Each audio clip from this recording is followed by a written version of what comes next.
Warning, the voices heard in this video are made synthetically using artificial intelligence.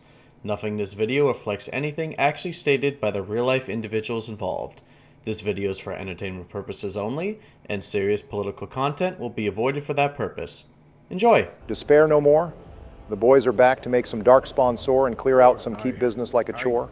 All while I compose an epic score. And I sit here and make a s'more. I love the unity today, boys. Let's see if we can keep it up. Hey, I was just feeling a bit campy with the opener. That still doesn't change the fact that I have to plot for my next episode to get ahead in this boss competition, since for the first time in this series, I am apparently in last place. Fuck you both, by the way. Well, hopefully building up our walls in the keep will patch things up between us, Donald. There is a reason I tackled this stuff first before I get to the companion section. Oh, hell yes, Daddy Wall. I love it when you talk dirty. We are going to build a granite wall and make the darkspawn pay for it. We need that granite to prevent the mages from coming into our country with their illegal lyrium and blood magic. Back. You need anything? Just thinking about it gets me absolutely gooning.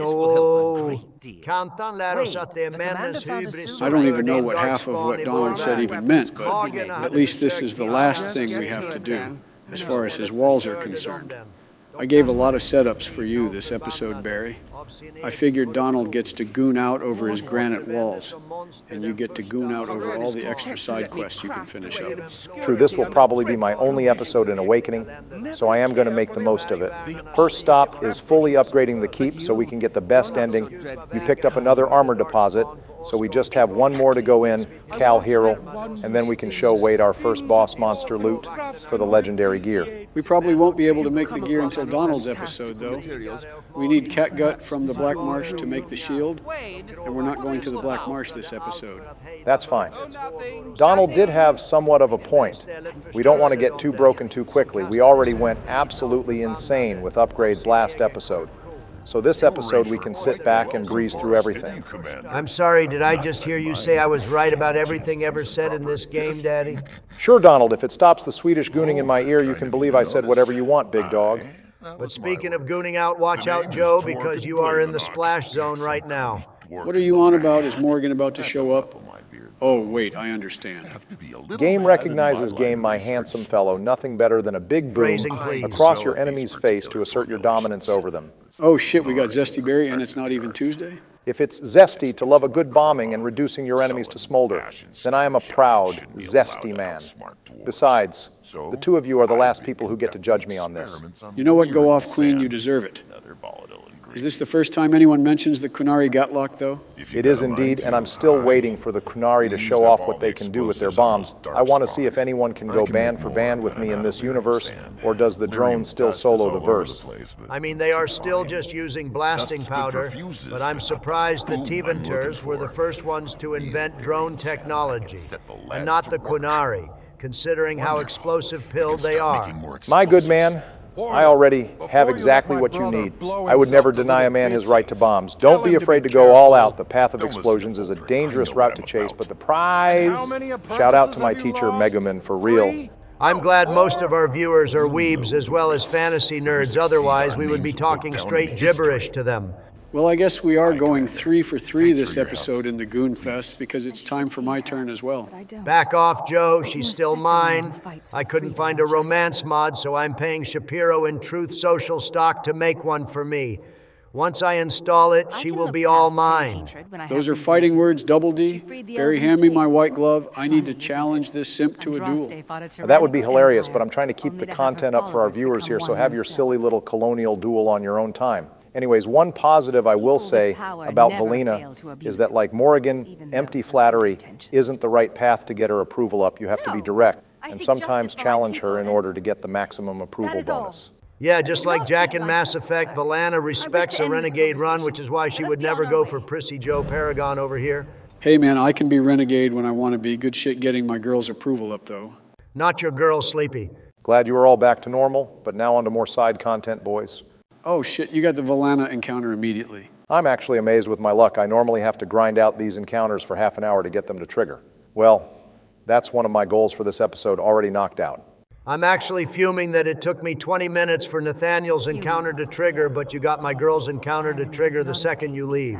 The RNG gods simply smiled on me today, Donald.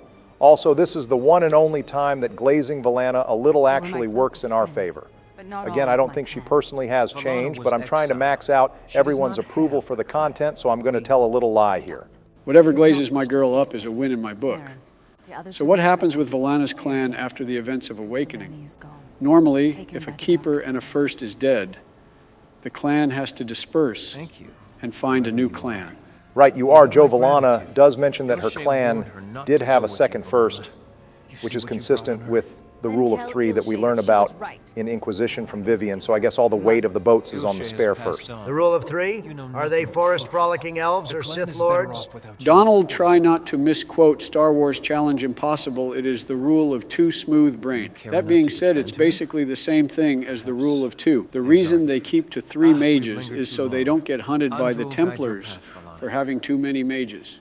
Basically, if they keep to 2 mages, the Templars won't see it as worth the resources to hunt the clan down. I'm glad your elf gooning at least made you caught up on lore. Anyways, here is the third reason why I can't stand Valana. She begins the trend of the Dalish elves hating all elves that aren't Dalish, even though they suffer just as much as they do. Nah, my girl has a point. If these elves want to be respected, they better step up and become a badass warrior like the city and Dalish elf did. Otherwise, they are still going to be betas.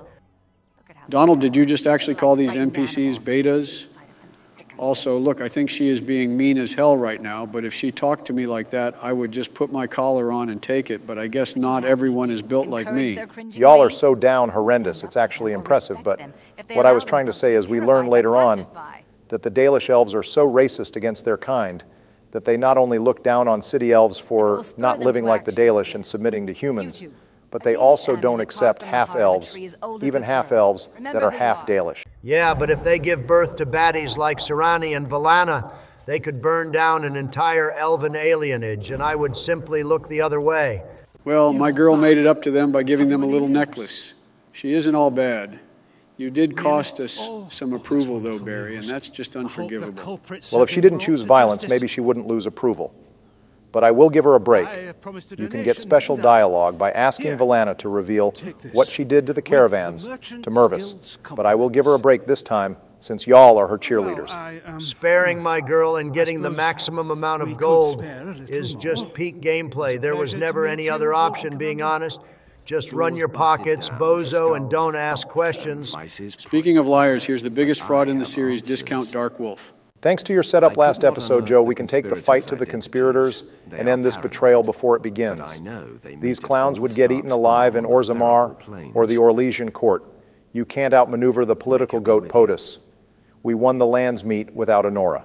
You mean I won the land's meet without Honora? Joe, you know damn well it was a team effort. Calm your old tits. Also, how does he know where they meet but doesn't know who they are? He probably just followed the money trail. Also, boys, did you know the Grey Warden joining apparently causes rashes?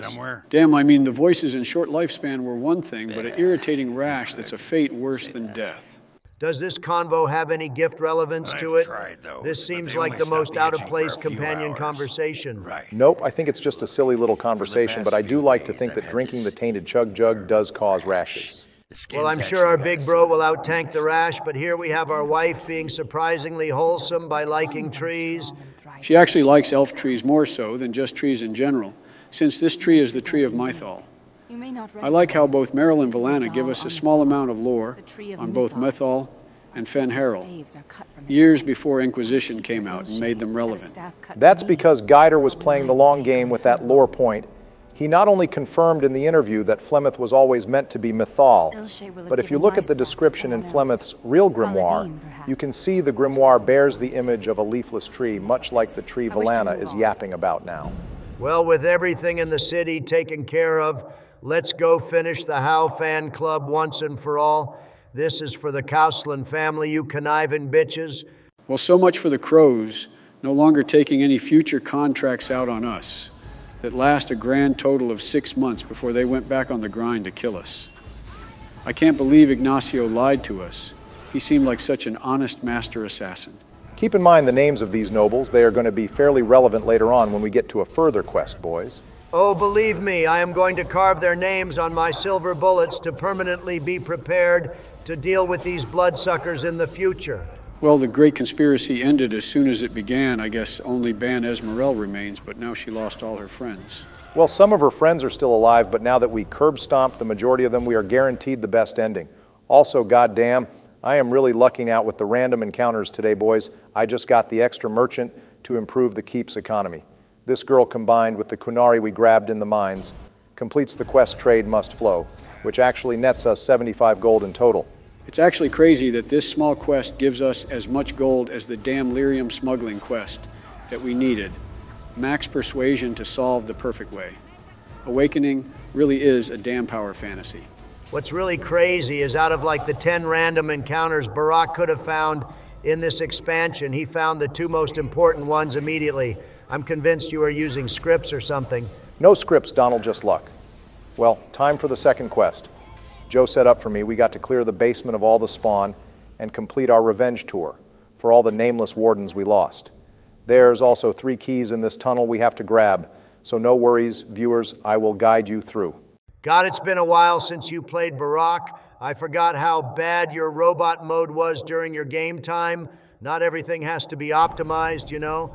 Well, Mom said it's my turn with the Dragon Age origin, so I get to play what I want. So the first key is inside the Korth Shrine.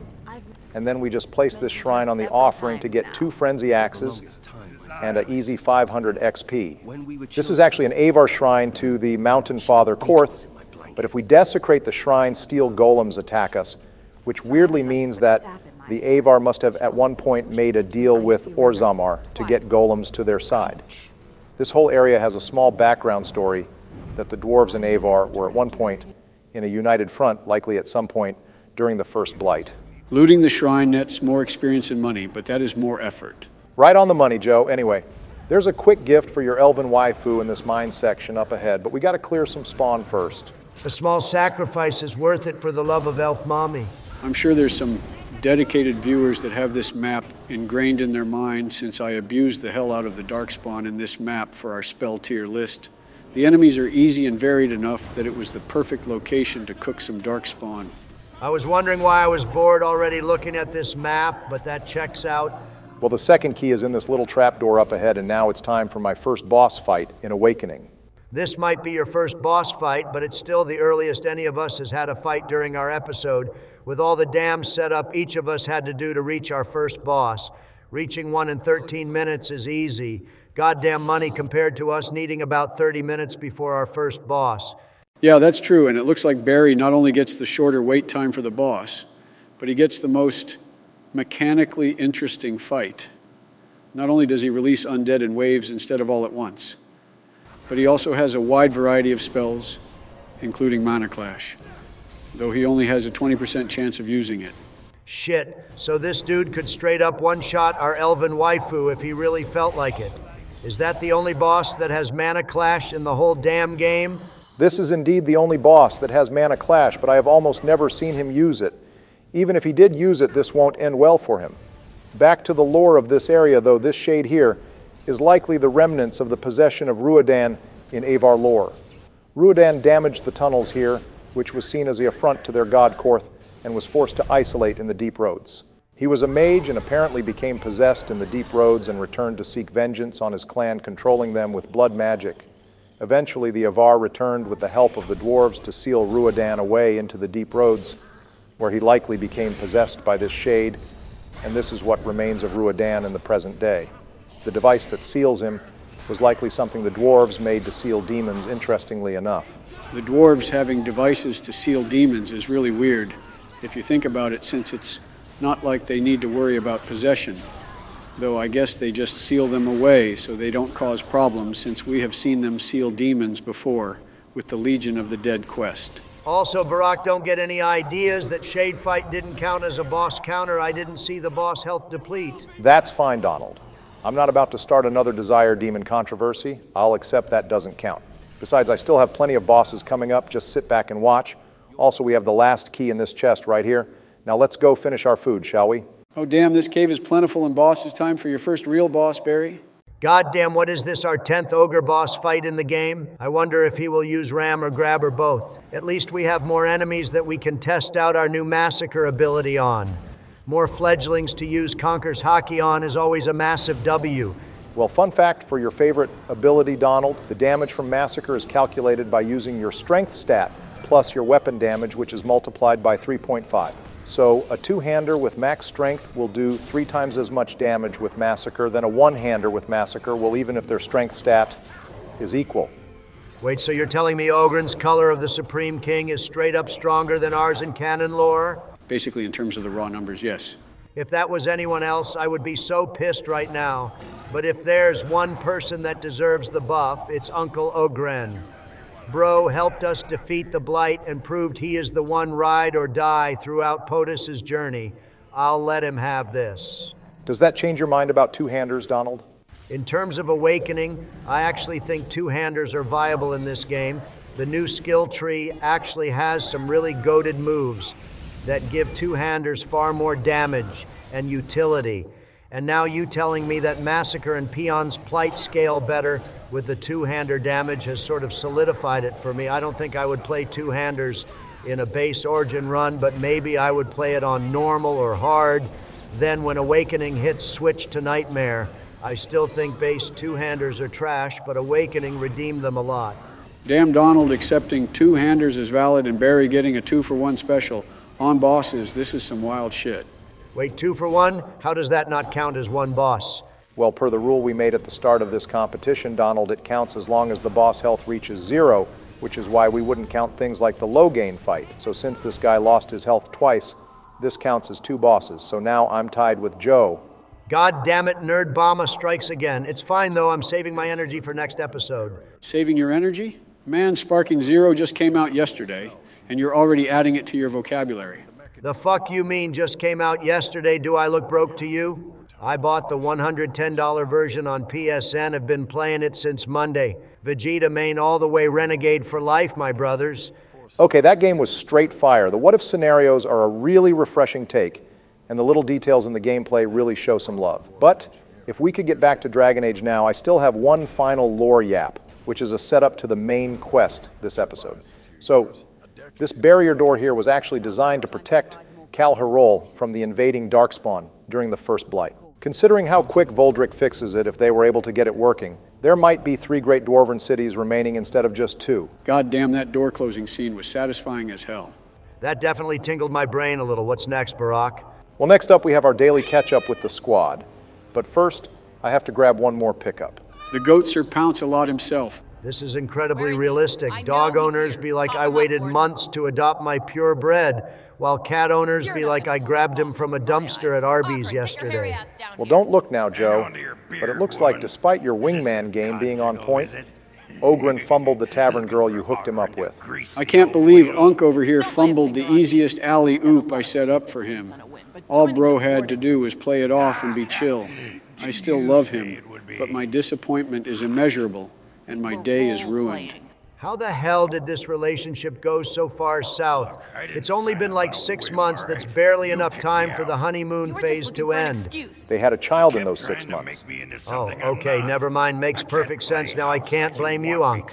Should I even ask how they had a kid already when it's only been 6 months? Dwarvern biology is just built different. I mean, Marty, back in Orzammar, was only pregnant for at most 3 months before we showed back up in Orzammar. And somehow she had a child too. Also, if you're wondering how to get this confrontation to pop up, you have to get Ogryn's approval to warm first. Then the next time you enter the keep, you'll see this scene appear. Well, I'll take care of the whole Ogryn leaving to grab the milk situation next episode, since the Black Marsh is where his unique gift is anyway. Perfect. Then I can take care of the final Ogryn yap I have next episode to close out his character. Well, next on the checklist is Anders, so let's finish his character arc off. Come on, there's Darkspawn waiting to be killed. Anders' arc is surprisingly shorter than I remember. I really thought Anders would have taken the whole series to fully complete his dialogue, but I guess we are at our victory lap already. Now, the only companions that really take a while to exhaust their dialogue is Ogryn and Nathaniel, the former because he was the writer's favorite, and the latter because Bro has the entire arc of growth to achieve during this expansion. It does feel weird, though, how in Origins it took nearly 20 episodes to complete everyone's arc, but here we are wrapping up most of the characters' arcs 3 episodes in. It's just the nature of DLC expansions, boys. I do like this setup on paper, even if it's different. If you think about it, Origins wasn't just the story of the Warden, but it was the story of all of our followers too, especially in the case of Alistair and Morrigan, who had arcs almost as complete as POTUS did. Now all those companions besides Oghren are gone and have moved on to solo acts in the next chapter of their life. POTUS has moved on to his next chapter too as leader of the Wardens, and while he is making new friends, the story of Awakening has shifted to be more so about the future of the Grey Wardens, and the Darkspawn and POTUS and his crew are just one aspect of that. Goddamn Barry, is this a Let's Play episode or a goddamn video essay short critique on the Awakening? Been holding that one in for a while, but it had to be said. I imagine a lot of players, myself included, missed the lack of the original Origin squad. But the solo story of POTUS and the Wardens still makes for a solid campaign. Your special yap technique never fails to amaze, but I think we forgot that we are supposed to be talking about Anders here, Barack. We just gave him the young lord that is Sir Pounce-a-Lot, who essentially outclasses Wynn in terms of sheer healing power. We should really be bowing our heads out of respect. For those of you confused, Sir Pounce-a-Lot isn't just the second best boy after Bo, but he also has an overpowered item ability that allows Anders to revive the entire party when he uses Sir Pounce-a-Lot. He also has special dialogue with the kitty every time he uses it. It turns out the name wasn't off the top of his head. We can find drawings in the Spirit Healer book during the Circle Tower section of Witch Hunt that Anders made up a super powerful cat that could eat Templars, and he was named Sir Pounce-a-Lot. Bro was just trying to act cool for our Warden with the name drop. Well, that's pretty much it for Anders. Thanks for being a loyal haste and fireball bot. Now let's move on to my wife, shall we? I thought it was worth mentioning. Thank you, Commander, for everything. And just like Anders, Valana is already going to tell us about her origin and exile immediately. Did we already raise her approval enough or something? No, unlike Oghren, Valana's quest can be completed regardless of your approval rating. It's probably because she could potentially be one of the last companions recruited. So the designers wanted you to be able to complete her quest in a short period of time. I would rather they make the companion quest easier to complete than be incredibly nuanced, to the point most people don't complete it. Looking at you, Wynn. Don't compare my girl to Mage Grandma. It is pretty sad that Valana's first act as a leader led to a complete squad wipe and the loss of her sister, who is the most important person in her life. It reminds me of a more intense version of Ashley's story in Mass Effect 1. That's a pretty accurate comparison. The only difference is Valana doesn't get any future opportunities in leadership. After losing her first position and then losing the part of her clan that was loyal to her, she is content with letting our Warden take charge of things. Truthfully, Valana wasn't really meant for the leadership role in the first place. Pun intended. She was made the first because of her dedication towards elven knowledge and her magical prowess. But she never could adapt socially and would often isolate herself in her studies rather than make friends with her clan. I bet a lot of our viewers can relate to the loner, self-isolating archetype. Last thing I will say about Valana's character is, since she is a book nerd, she has an obsession to find stories that can not only link the elves to their past, but also inspire future generations the same way Merrick and Paragon Aegican inspire their people respectively. It's not groundbreaking, but it's a nice little lore point that is easy to forget in a world if it isn't brought up. We have one more conversation to finish with your boy Nathaniel. Hell yeah, it's good to see my boy Nathaniel fully against his bitch-ass dad. That's just one reason why he is the best companion in Awakening. I don't know about best, but he is certainly my top pick for being our second in command, or even our replacement as a leader. Not only does he naturally have experience in leadership as a noble, but he has the calmest personality out of the bunch, as well as enough maturity to self-reflect on his actions. He is also one of the few companions in the series to actually apologize to us for his previous attitude. You almost never get an apology in BioWare games, so it's really special when it does happen. In a weird way, it worked out. Anyway, let's be on our way. I don't want to take up more of your time. Well, let's go deal with the little matter of the best damn quest in Awakening, shall we? Bold statement there, Barry. What are you cooking? Well, first off, this is a reference to the peak quest of ruling the strongholds in Baldur's Gate 2. Baldur's Gate 2? Okay, Unc. Donald, you are damn near 20 years older than me. Shut up. But secondly, this quest can change depending on the current state of the conspiracy swapping trials, depending on if you have taken out the conspirators already or not. And your choices here actually matter for several reasons, not just the epilogue. They can also affect how many nobles turn on you in the conspiracy, if again you haven't completed that quest line yet. There's even some funny writing errors we can show off. So let's get into it. Oh boy, this is just like my favorite show, Judge Judy. Your old ass would love Judge Judy. Hey man, it's a good show. I love watching people bumble over the court system, and Judy just has a lot of sass and style. She's a total baddie. I like how the merciful option here is conscripting him in the military during a pseudo-blight. I think if Bro understood he had to fight Darkspawn, that can do basic math, he might have just taken the beating. So if we didn't take out the conspiracy already, this next section would be the trial of the murder of Sir Temra, the noble who tipped us off about the conspiracy. But since we already took them out, we have this case about a deserting soldier, which does still have future impacts. If we are merciful and let her go to bring her mother to the keep, she will end up deserting anyway. This then causes us to lose several more troops to desertion, since we showed that we are too merciful about desertion. If we are too strict and execute her, though, then some soldiers will stage a revolt later in protest. So the best option is to be tough but fair. That's better than the coward deserves even Kal'Hirol and Loghain executed prisoners for desertion. Sometimes you have to show mercy for the good of morale, Donald. We are still in difficult war times. Holy shit, there's a ghost. What do you mean, Barry?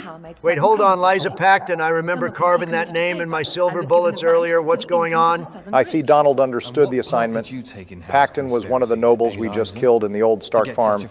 This section happens regardless of your progress in the conspiracy, and it's funny, because this quest does have relevance in plot, since if you screw over either of these guys, they join the conspiracy against you. But since we already know Paxton is a snake, I'm going to remind her that ghosts can't legally own property, so our bro Darren gets to keep the land. That's the decision I would have made anyway. No deal Hal made will ever be recognized in my house. It's cool how you can see the building blocks for the judgment system in Inquisition be made in this quest. Probably one of the strongest parts of Inquisition, being honest. Anyways, Barry, is it main quest time? Just one more quick side quest to go first, boys. Since we grabbed all 3 keys in the deep roads, we can go back to the Howe crypt and unlock the secret tomb for some hidden loot. But first I have to grab the last key in the tomb, since Joe forgot it last episode. Sorry, your lore yap on Nathaniel having 15 paternal grandfathers distracted me. I literally never go back here since I don't want to be closer to any non-Nathaniel Howes longer.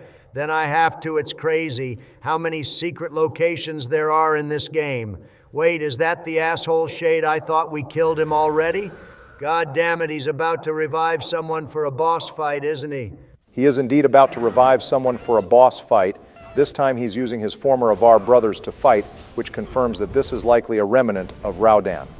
This fight actually goes pretty hard. The Avar Lord not only has a high amount of HP and Revenant abilities, but he also has heavy armor and spirit immunity, which means all our extra spirit warrior damage is pointless. Sounds like a skill issue on your part for bringing both Ogryn and POTUS here.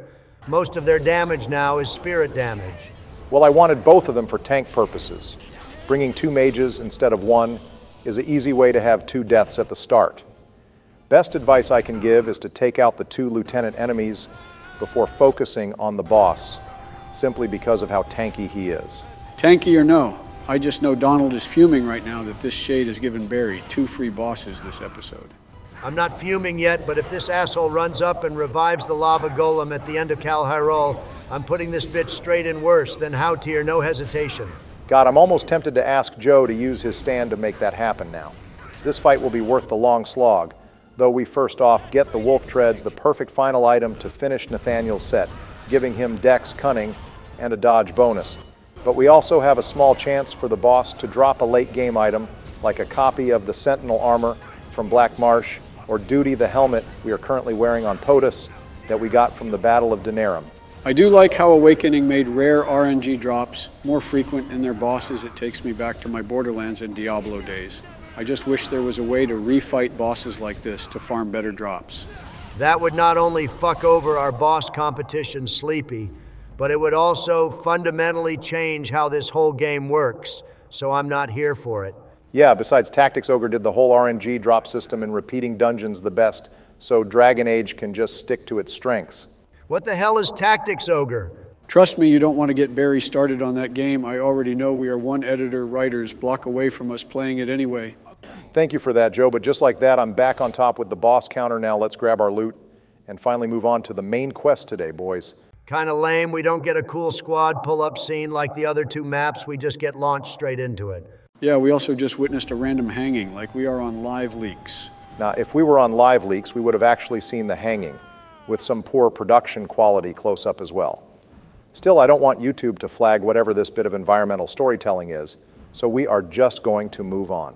So is it all but confirmed the awakened Darkspawn built these unsafe stairs?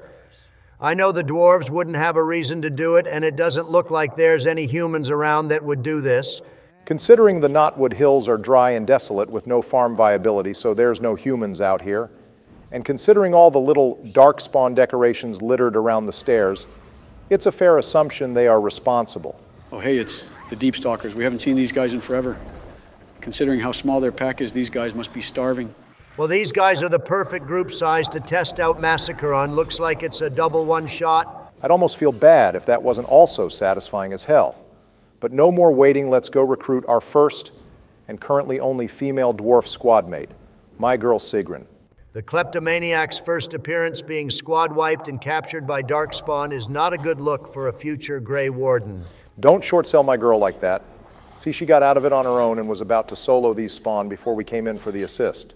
Oh, so it's okay for you to diss my girl Valana for making a little mistake, but when we try to put Sigrun on fraud watch, suddenly we are in the wrong. Look, Sigrun may have done some questionable things, but last I checked, she hasn't killed dozens of merchants and soldiers because she didn't get her facts straight.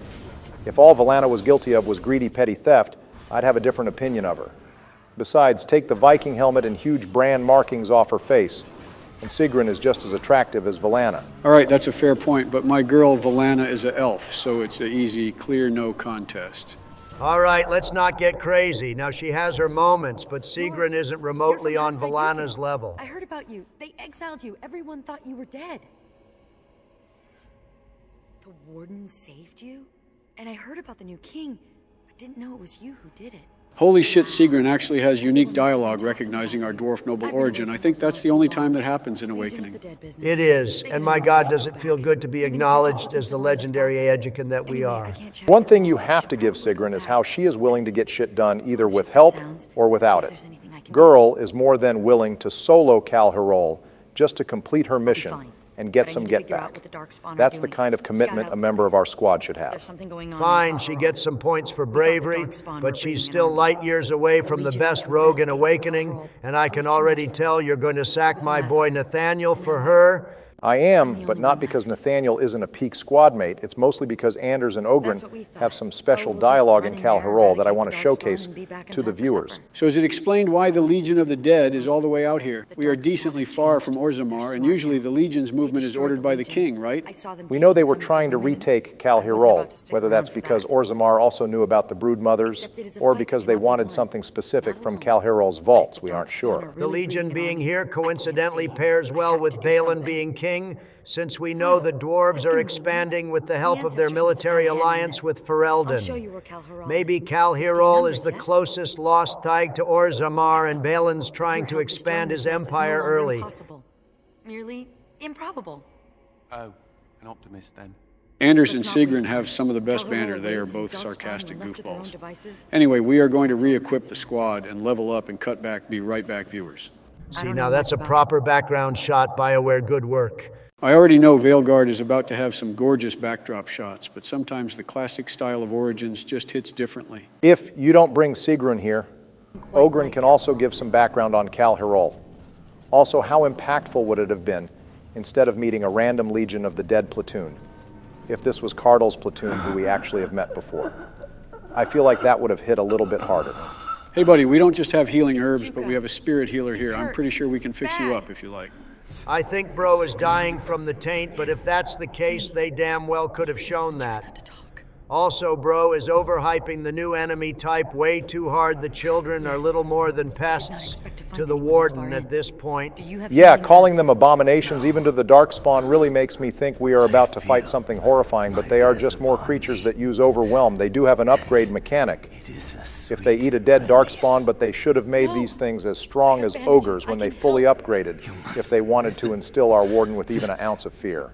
Well, fear or no, we are still ready to spin the block for the lost legion of the dead. We owe them that much as a Orzammar-born dwarf that wore their armor for half the game in Origins. You know, it feels like every mission in Awakening can be summarized by, and then the commander found out some dark spawn, killed some people, and then revenge killed everything in sight. Well, while we do our daily revenge tour of the Darkspawn, let's go back to our other daily activity, which is viewer engagement. Do you have a comment question prepped for us, Barry? I definitely do. I have been saving this one in reserves for a while now, and I'm pretty sure our viewers have suggested this one as well. There are a lot of different weapons between the Dragon Age games, even some that have reached legendary status and have had lives of their own. But viewers, out of every weapon in the series so far, what weapon is your favorite?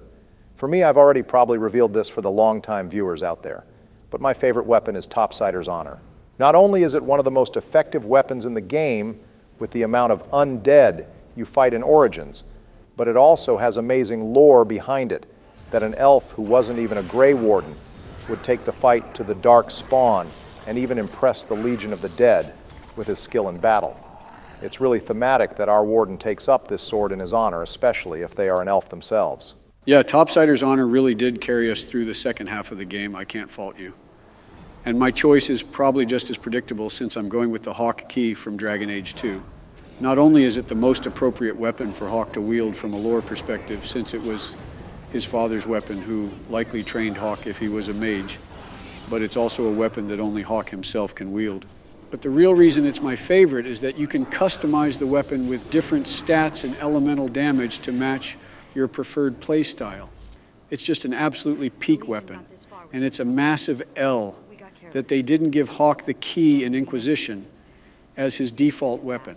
Probably because, just like me, the average Dragon Age fan didn't want to waste time on the DLCs for 2 because we already got robbed buying it on release. But as for me, I know you all are expecting me to say a weapon from Inquisition. But since all of the best weapons are customizable, I found I have less of an attachment to any of them since there's never any story behind them like the weapons from Origins and 2. So because of that, I'm going to have to give my favorite to Vigilance in Dragon Age Awakening. The weapon was so damn powerful once it was created that it gets stolen several times and carries a life of its own. And it was the original weapon that you can customize depending on your playstyle. Top it off with the fact you have to fight possibly the strongest boss in the entire game, and you have easily the most memorable game in the series. Shout out to Bianca, though. That girl was almost my pick, too.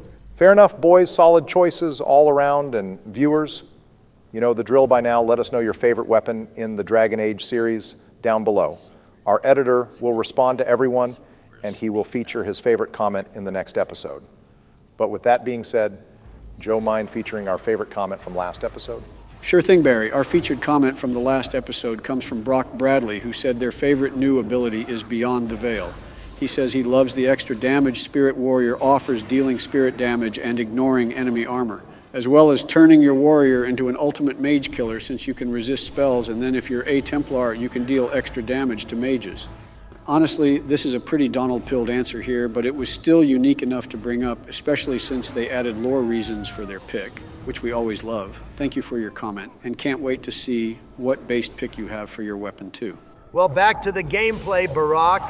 Do you mind explaining why you're taking the cowardly side entrance instead of the main entrance like a man? I mean, I could have taken the front entrance. I don't think anything here would have actually killed POTUS with how much tank stats we have now, but simply to end the fight more cleanly for our party and for the viewer's experience. I mean, I'm running into most of the traps now, and it's not looking like anything was going to stop POTUS. And even our squishiest party member, Anders, is rocking the Dragonbone plate, so he's all but immune to this damage.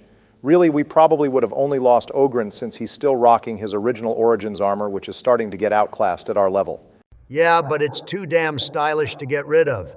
I can probably replace it with the Kal'Hirol plate we get in this dungeon when it's my next episode, though, to give Oghren that classic dwarf custode look. I just realized that we are rocking the 3-man dwarf squad in this dungeon, which is something we actually can't do in any other Dragon Age game to date.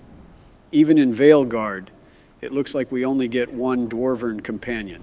That is both based and also incredibly sad. We need justice for the goated dwarves, BioWare. We need a full dwarf squad soon. I mean, Donald, you are a billionaire. I'm sure you could slide BioWare a couple $100,000 for them to make an extra dwarf companion. That's not how the rich do things, Joe. My options are either lawsuits or I put on a bat suit and beat the piss out of the design team till I get my way. Speech time, boys.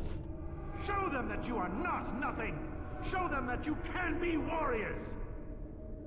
Let the stone tremble with the thunder of So basically, these dwarves had the based idea to start letting the castless fight even before our grind setter Balin pitched the idea. That's the type of shit I like to see. Let everyone fight so no one gets a free lunch. Ironically, the proof we can bring back here probably does wonders for Balin's reforms. If their ancestors thought it was wise to give castless weapons against the Darkspawn theirs, less argument for present-day dwarfs to disagree with it. Holy fucking shit! All right, the arachnophobia. Sorry, Joe. I swear to God, if Veilguard has one goddamn high-definition spider battle, I'm going to have to double up on my heart medication and bring a change of pants. Every day we miss opportunities to spice up the gameplay by letting Joe face his fears. Joe, it is spooky season. It is time you face your fears. Maybe we should pick up a horror game to play to get in the spirit of Halloween. Silent Hill 2 Remake just came out. Maybe Donald can grab it. I hear the story is really interesting, and I know some of our viewers are probably playing it while listening to this episode. That's right, I am in your head. I see you there. I'm not wasting my money on Silent Hill 2. I just spent $120 on Sparking Zero, and I need to spend all my free time grinding it. I already make room for Dragon Age with you two for the viewers, and between re-election and court hearings, the grind is getting difficult. Besides, we are definitely all getting Veilguard for our own personal use. And Jill only lets me get one new game a month if I remember Michelle makes you do the same berry with her book allowance. It's not an allowance, Joe. We just both like to treat each other. Besides, when I bought her the Mass Effect Legendary Edition, she agreed to buy me Dreadwolf, so I still have something in reserve to get a game this month. Buy Sparking Zero. It's easily Game of the Year. It's going to clear Black Myth, college football, and the Elden Ring DLC. Donald, you know, I don't like fighting games. I like watching the what-if scenarios and gameplay, but it's just not for me. I think I'll pick up Silent Hill 2, and maybe we can do something for spooky season. All right, second problem. How are we going to run it? My pink presidential laptop isn't running that shit. I'm already on it, Joe. Once our Origins playthrough is close to done, I'm upgrading our shit for Veilguard anyway, and you are going to throw that laptop out the White House window. I'm going to build a modern PC and make the elves pay for it. You can thank me for letting you borrow it for a few months before I take office in January anyway. All right, I'll take the upgrade, but I'm not getting rid of old Betsy. We had good times together. Donald, you realize if you lose, Kamala is going to use your PC to run Sims with 200 plus mods and Civilization 7, right? Yeah, right. Like I could ever fail a clutch win, this is going to be the easiest W of my life.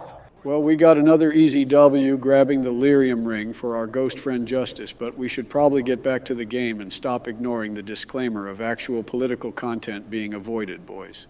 You have a point. Well, here we have a classic red versus blue war going on here. This brings me back to my Halo 2 days. Donald, that's not helping us stay on track. But one thing that always bothered me is that this is supposed to be some big plot reveal that the Darkspawn are having their own civil war. Not only can we learn all the way in Origins through the Codex that Darkspawn often fight amongst each other for dominance, when there's no active blight, it's actually how vanguards are made by wiping out enough Darkspawn that they get better armor and respect. We also learn in the goddamn opening that the Darkspawn fractured into warring tribes. So in terms of plot information, we don't really learn anything in Kal'Hirol, which is a little disappointing since this is an entire third of the main story. Well, we still get a new companion, a good boss fight, and a new location, so 3 out of 4 isn't bad, boys. Also, I think Kal'Hirol is the best designed dungeon out of the 5 main missions we get in this game. It's not only a heavily fortified encampment, but it is also a loot fest with rune tracing and lost armor and weapons that we have to repair and solve puzzles for to unlock. It has a good amount of side content, but it doesn't overwhelm you like, say, the base game Deep Roads did for a lot of players. Personally, I would give it to the Woods. Aside from the janky imprisonment section, the Woods has the most going on in terms of content, and at least there was a little bit of a mystery to solve during the Woods section, whereas the other two don't have much mystery to them. They present what their deal is right up front. I'm on Donald's side here. The Deep Road sections always have great lore to them going on in the background, plus the loot in this quest is not just substantial, but it feels more earned having to repair it and solve puzzles for it, rather than just finding it off bosses. Let us know what you think, though, viewers.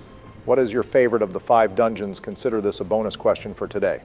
Barack out here giving the viewers extra credit in these videos like he's a damn high school teacher. I mean, he did make flashcards that he made me read in office whenever a new Dragon Age came out. I imagine he already has some ready for Veilguard that he's going to make us read. I'm going to be 100 with you, Barack. I would rather read the front and back of my car manual than read your goddamn flashcards. I mean, yes, I will have flashcards for my own lore benefits, but I won't make either of you read them if you don't want to. Joe, I made you read them because you were my vice president, and I got you 8 free years in the White House. You owed me that much. Okay, that's fair. Also looks like we have more ghost theater. Goddamn, the cutscene powers of ogres, I swear, is galaxy tier. I'm pretty sure these bastards could one-shot our entire squad if they did it in a damn cutscene. The slam felt a little personal, too. Bro had beef with him writing something and probably got offended since he can't read himself. Oh God, an awakened ogre would be actually horrifying. Let's just grab the slab and keep it going, boys. Well, here we have the room where they keep literally everything that's important to us. We have the iron for Wade, rune tracings for our build, and the repair anvil, where we can fix all the important gear we've been collecting. It's kind of a shame they didn't keep the trend going past this point. After we reach the anvil, every other piece of equipment we get in future rooms are already repaired. It would have made more sense to keep the trend going and just have us double back to repair more pieces. Yeah, it doesn't make much sense consistency-wise when half of the armor pieces are broken and half are not.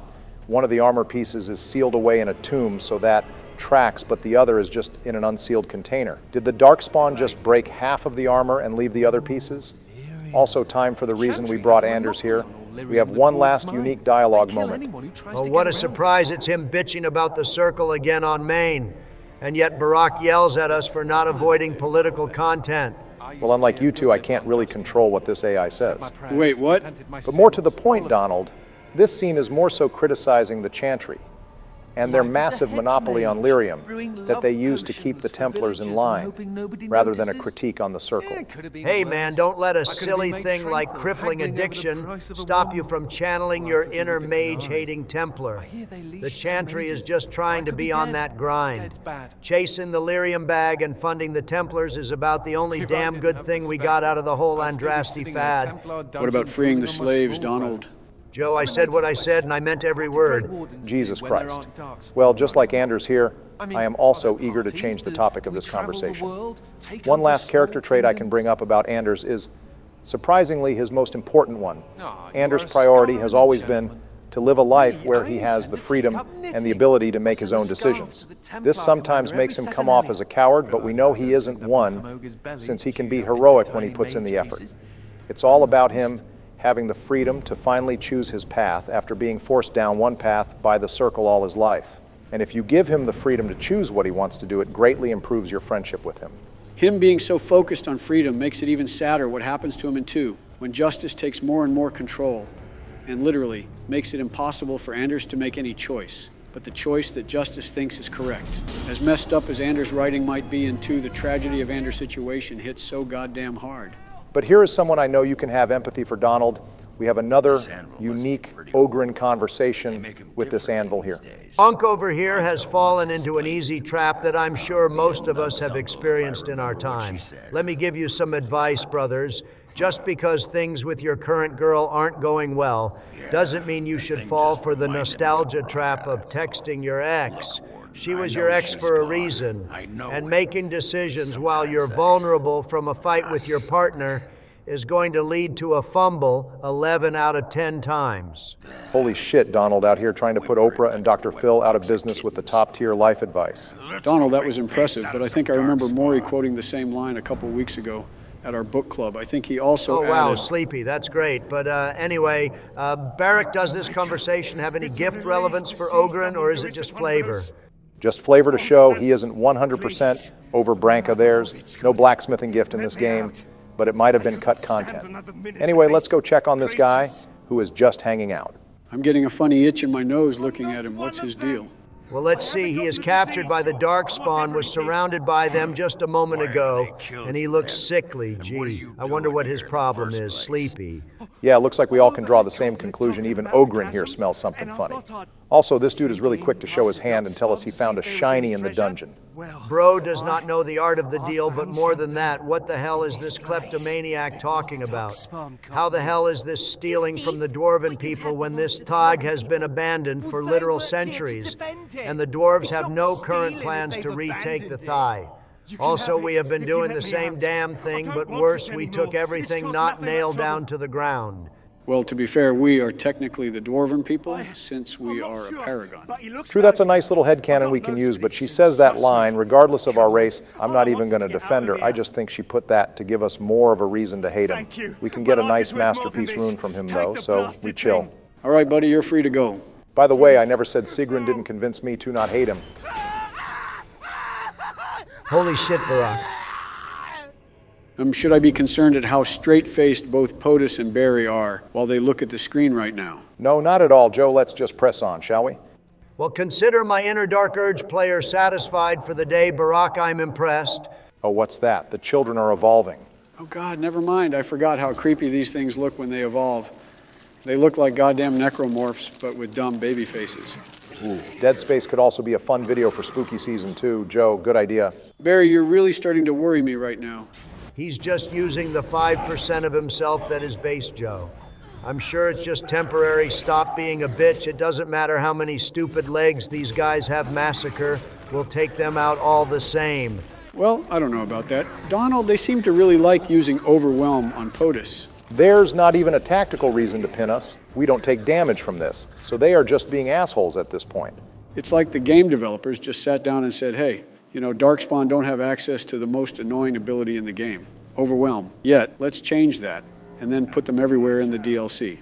You know, I'm going to have to retract my previous statements about the puzzles, because there's no way in hell something this simple can be called a puzzle. Mobile game ads be like only the top 5% of players can get past this level. This puzzle is easy enough that I think even Joe could handle it. Granted, he would probably take a few minutes, but he could still figure out how to match the shapes. Eat a dick double D. I did the stone puzzle in the woods last episode on my first try. I am the puzzle master. Joe, I know you had a YouTube video playing while Barry was answering the comment question. Oh God, boys, I'm getting some major PTSD walking up these stairs here, and the trauma hasn't even hit me yet. These are the same damn stairs and area that belong to the kill room in Amgarak. A lot of gamers lost their lives and their controllers trying to get past this section. But if you're a true master like myself, you know it's easy goddamn money if you show no fear even on Nightmare. Well, since you are so confident, Donald, would you like to play some of my special episode? No, I mean I could, but I'm playing a golf tournament earlier that day, so my gaming wrist just won't be fresh enough to play it properly. Hey boys, how goes the Age of Dragons run, you guys? Find your goth waifu yet and learn the real origin was the friends we made along the way?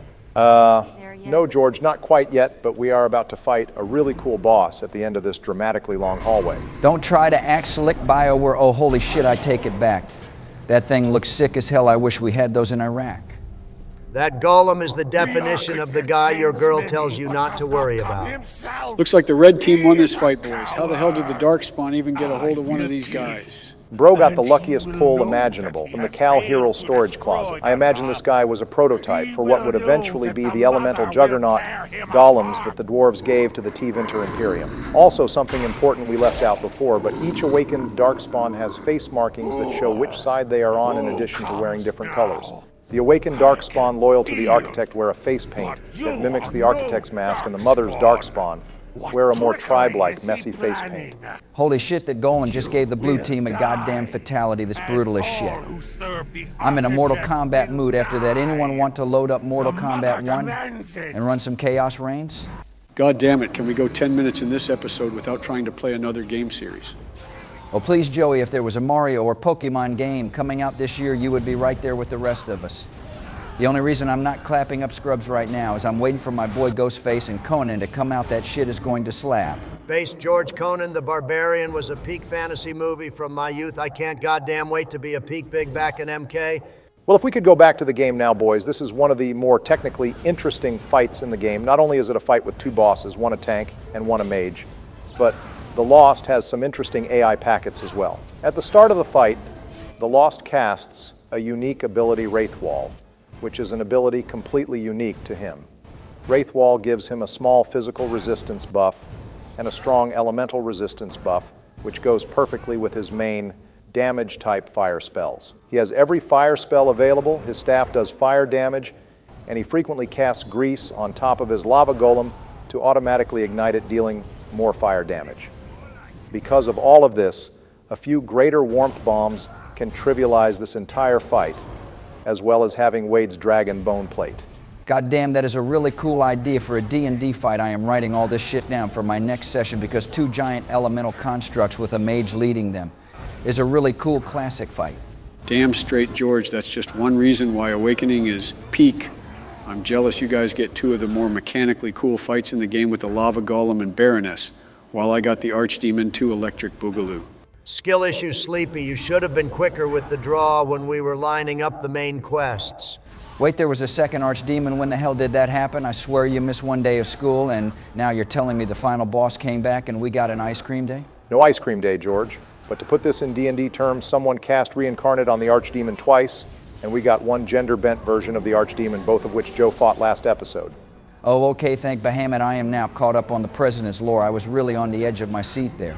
I like how you laid down the entire strategy of these guys, including their abilities and star signs, but you still had Uncle Ogren drop since you didn't give him a warmth bomb. Well, like you've been saying, I don't want to make things too easy for our squad. I revived him and Sigrun soloed the Inferno Golem on her own while we finished the mage. So this is still easy goddamn money.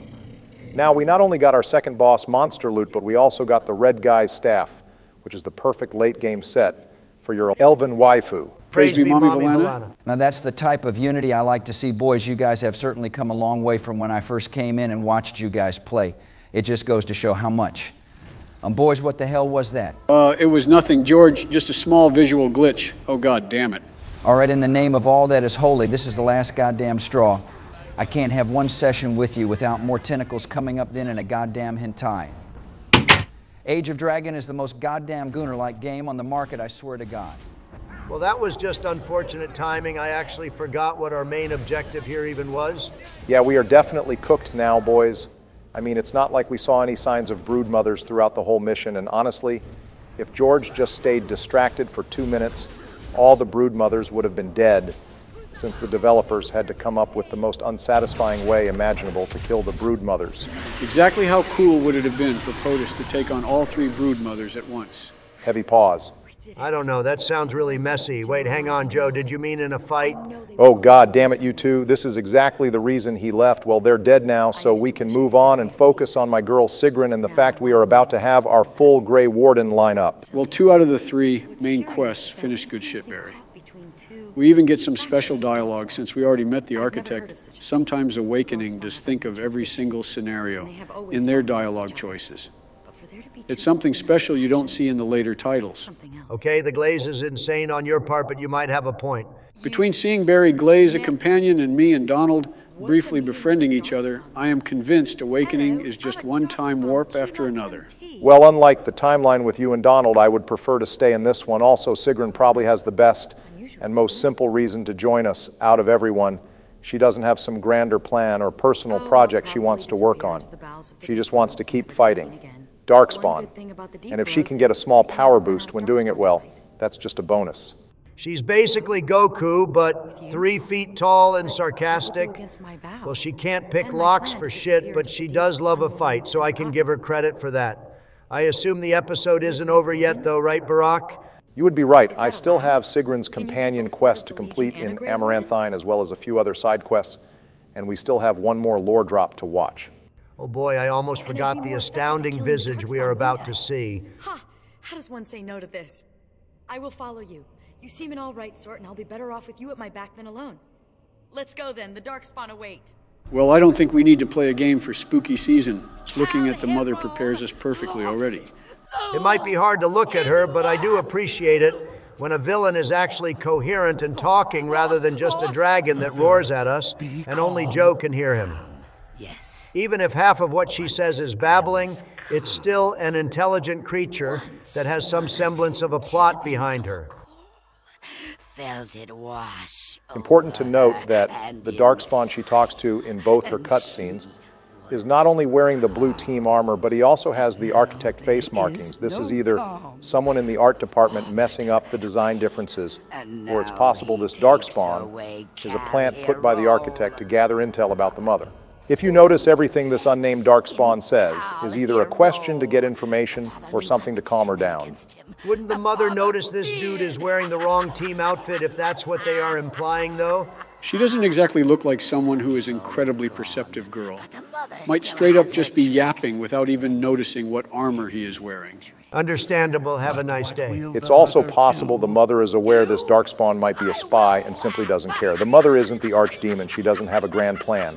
Her plan is essentially step 1, kill the architect, and step 2, kill as many wardens as she can so that she can die and hear the archdemon's call again.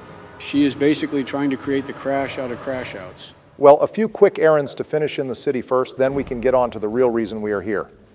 We found a lucky deerfoot where these guys fell in the chasm, so we can give it back to them to finish the side quest. We also can now do 2 short quests to find an old house in the city and a woman's missing husband. But those are pretty low on content, so we are going to skip recording those. Do we get anything for helping these guys? They just kind of said thanks and walked away? Nope, just experience, but it does let these guys finally leave the city, and it was on our way, so we might as well, right? The kleptomaniac over here looking at the shinies like Joe looks at a couple of kids on the school bus. Girl is about to get the entire White Run Guard to collapse on our party. Jokes aside, Sigrun's main form of gifts is just fun little trinkets and actual shiny objects. She is the intended victim of tourist traps and gift shops, which makes sense because she is essentially a tourist on the surface as is. I like how she goes through this little curious phase when experiencing the surface for the first time, whereas Oghren and POTUS adapted to the surface almost immediately. I guess the 2 bros are just chill like that. Speaking of, Unk over here is gooning out on the sidelines while we have this conversation.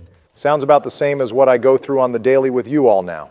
With some setup on Sigrun's background out of the way, let's tackle her main quest. Ungrateful, backstabbing duster! Whoa, girl, pulled out the D word. You can't say that shit. I should start using duster in my gamer vocabulary. It gets the point across, but it probably results in way less chat bans. To be fair, if I lost my business and was exiled from the only home, I know I'd probably say far worse than the D word. Also, if you're wondering how we are able to do this quest after doing Crime Wave, we installed a mod that fixes the glitch. We will link it in the description down below. Oh boy, yet another game-breaking glitch. I'm glad we only encountered the Silverite Mines glitch so far out of the like 20 game-breaking glitches that were never patched in Awakening. I mean, for its size, Awakening came out only 5 months after Origin's release. We don't know the development time, but I imagine it was rushed and the glitches were the consequences of that.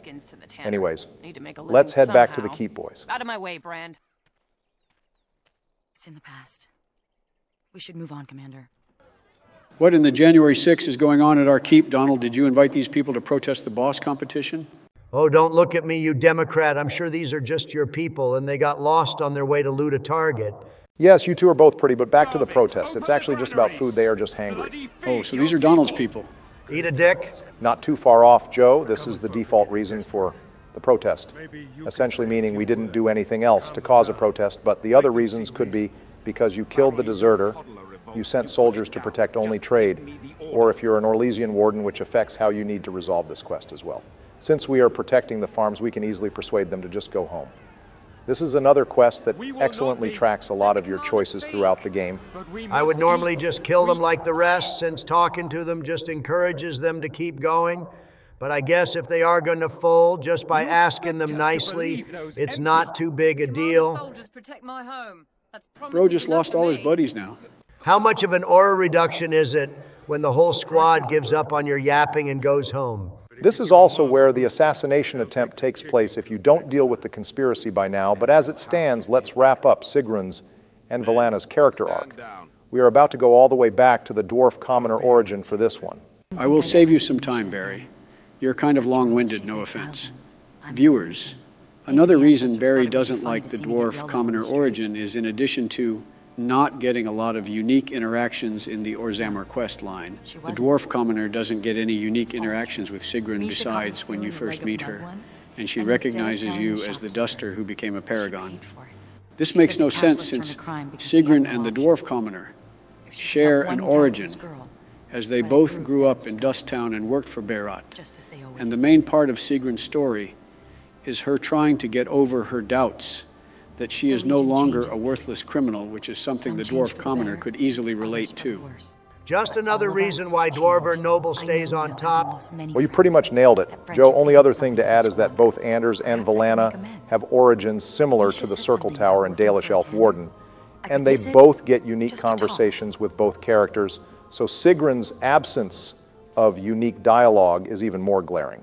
I guess Sigrun just got overlooked. Still, her story is one of the better written even without special origin interactions.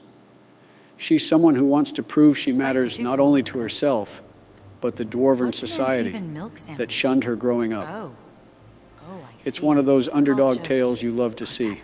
Speaking of being shunned by society, apparently, Sigrun didn't know how to read until a noble in the Legion, Varlin Volany, taught her to. If the poor class in Dragon Age typically can't read, I wonder who taught the city elf and dwarven commoner how to read. Both of them had family growing up, so either their family taught them or they just self-taught themselves because they are that built different. I could see that well. Keep in mind the noble Varlin Volany. He comes up a few more times in Sigrun's story. Well, we have the spyglass too, since I grabbed that for her last episode. Interestingly, the spyglass is a Qunari invention. I wonder how many inventions in Dragon Age the Qunari are responsible for. I imagine like half of the current military inventions are either the work of the dwarves or the Qunari, being honest. Also, is it just me, or did we basically finish all of Sigrun's dialogue already? Nope, this is basically it. Like I said, Valana, Sigrun and Justice all have much less dialogue than Anders, Nathaniel, and Oghren, because it's very likely you recruit one of them at the end of the game, and BioWare didn't want you to miss out. All we have to do is her side quest and one final conversation, and her arc is done. Well, it's time for her to test her might against the Chug Jug. How funny would it be if she just dropped after all this hype? That wouldn't be funny at all. Then let it be. Hey, BioWare, you gave the dwarf Valana's voice line, by the way. Good work.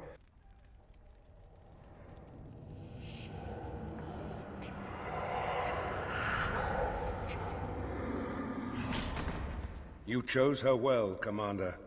She will wake shortly. Well, two more things before we finish up for the day. We grabbed the blank journal in Amaranthine for Valana so we can max out her approval with her unique gift. Now this is peak content. Here you go, girl. Now you can write down every fantasy that I can fulfill for you. I really hope she writes down her ideal man. We definitely have to ask Sigrun to pick her pocket later. She's going to write stories for the elvish people, you goddamn gooners. Well, gooning or not, we finished up our elven waifu's story by maxing out her approval. She might not be the easiest character to get along with, but she is a baddie. There is one more character moment for Valana, but it's at the very end of the game, so we can tackle that during our final episode. Speaking of gooning, don't look now, Donald, but Barack's boyfriend is here to pay him a visit. Ugh, I said I respected you, but that doesn't mean I wanted to see you again in this game. Why the hell couldn't this old man wait until Inquisition? Goddamn, seeing Loghain here makes all the glares and angry comments from the lands meet. Worth it. This type of world building really gets me going, boys. Okay, don't stain the sheets, big dog. But didn't we already complain about how it doesn't make sense? Loghain isn't in this game? Isn't the world building kind of shot in the foot because of that plot hole? It is a dumb plot, but I still love the setup for Inquisition by sending Loghain away to Orlais. This confirms that the Grey Warden plot in Inquisition was at least a concept at this time. Anytime I see BioWare play the long game, I get excited. Too late about him not staining the sheets, Joe. but I do know if you're a human noble who married Honora Loghain starts calling you his son-in-law, which is cringe as hell. But I guess it shows how much Loghain admires the Warden at this point. Sending Loghain to Orlais had to be intentional. They could have sent him anywhere. And the First Warden chose the one place he actively hates. The First Warden had to have a personal beef with Loghain, like they must have had friends at Ostagar or something. Do we know who the First Warden is? Nope. We hear about them in every single Dragon Age entry, but we have no idea who they are or even their gender. Also, Loghain here gives us another frenzy axe, so we now have 3 of them. Well, very last scene in this episode, let's go help Sigrun. Sigrun should get some credit for being one of the only companions that tries to solve her personal issue herself. Like she doesn't ask for help here, she just wants our moral support. Sigrun might be naive about the surface, but she's still a competent person. Also, that ring she is trying to give is the last heirloom of the now dead Varlin Volney, her close friend in the Legion who taught her how to read. We're not going to let her lose that, though, so I'm going to give her the max gold for the approval bonus. Of course, we just met this girl and she's already costing us money. But with our pockets drained, it's time to end the episode and pass her final conversation to me next episode. Sounds good to me, Donald. Viewers, next time. We have the last main quest before the finale and the last companion to recruit, too. Don't forget to leave your comment question on your favorite weapon in Dragon Age down below. And join our Discord link in the description. Our editor is very active on both. But for now, thank you all for watching. Obama out.